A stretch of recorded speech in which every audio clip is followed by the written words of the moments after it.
Mladi glasbeniki na ulicah Londona igrajo za denar. V Bolgariji otroci na plantažah prebirajo liste tobaka. Avstrijski deček orje njivo. 10-letni Nizozemec pomaga staršem v ribarnici v Amsterdamu.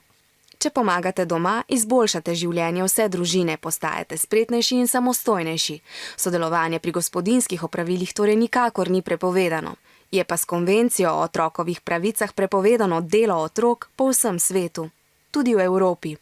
V Albaniji dela 20% otrok starih od 7 do 14 let, v Italiji več kot 5%, mnogo otrok dela še predvsem v Bolgariji, Romuniji, Srbiji, Turčiji, Ukrajini.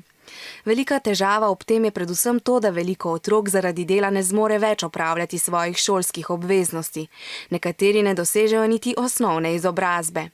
Ogromno otrok se pri delu poškoduje, v Veliki Britaniji 2-krat toliko otrok kot odraslih delavcev. V Sloveniji je delo mlajših od 15 let zakonom prepovedano. Tako je na primer pomoč staršem pri njihovi dejavnosti, recimo v domači gostilni in pri opravljanju težjih kmečkih opravil, zakonom prepovedana.